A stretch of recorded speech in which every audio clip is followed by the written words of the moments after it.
Hi everybody. So I'm carving some necks for 5-course lutes, and I thought I'd show you my rig for carving necks while I've got it set up.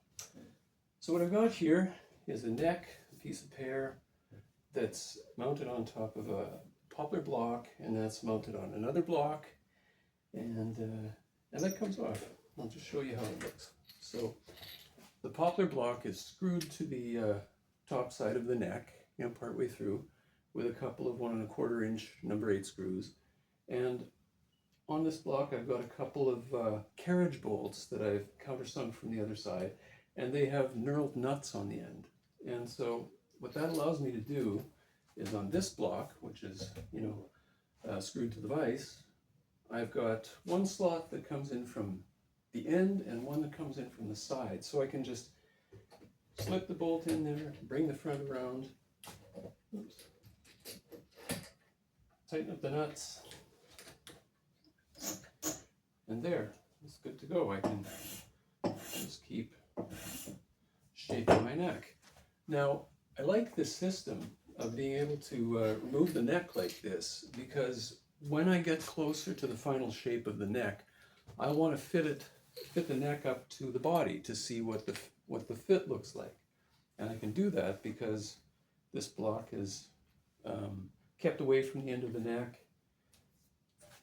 and I can just actually screw the neck up to the body.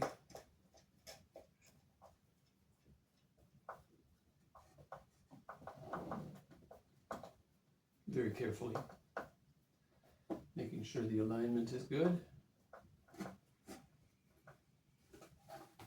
Okay, and then it's temporarily screwed up. I can look at the fit, I can see what adjustments I have to make, take it off the body,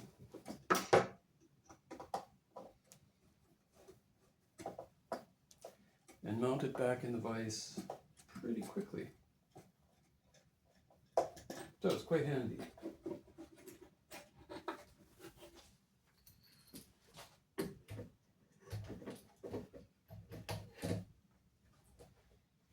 Okay, so that's that setup. Now, the main reason I wanted to show you this setup is for the vise that's underneath it, and tell you about how that vise came to me.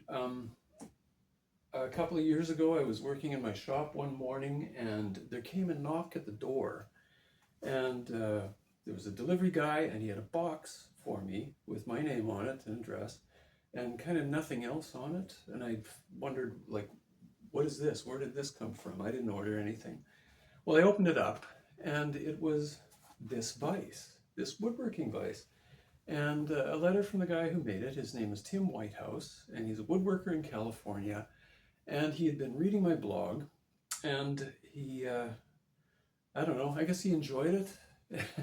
Anyway, he decided to send me this vise as a gift. For that, and I think what happened was he saw a post that I had made about how I hold a lute mold, and the way I hold a lute mold is kind of old school. There's a block underneath, and then that sits in a big old clamp that fits in my bench vise. And I showed some other examples of how people hold lute molds, or lute molds, and yeah. Well, anyway, he sent me this vise, and he said, maybe you can use it for a lute mold. It might be a little bit tall to use for that, but maybe you can find another use, or if you can't, maybe you can pass it on to another luthier who can make use of it. And I just thought that was great. That was a great sentiment. It was a beautiful gift. I mean, look at this. It's really nicely made. It's got this nice hardware, so I can tilt the neck like that. I can tilt this back and forth, and it is a bit tall for carving necks, but I mean, I just tilt it back like this at this angle, and it's perfect, right? I don't have to have things sort of here and working uncomfortably. Tilt it back, it works fine. And you know what this is really good for is, I have found, carving duela necks, because they've got the heel block at the end, like a guitar block, and you've got to work in this tight corner, in this angle, and this vise is perfect for that.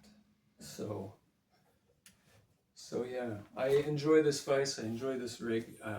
Eternally thankful to Tim Whitehouse, and I just wanted to let you know, Tim, that I am using the vise and how I'm using the vise, and to thank you again.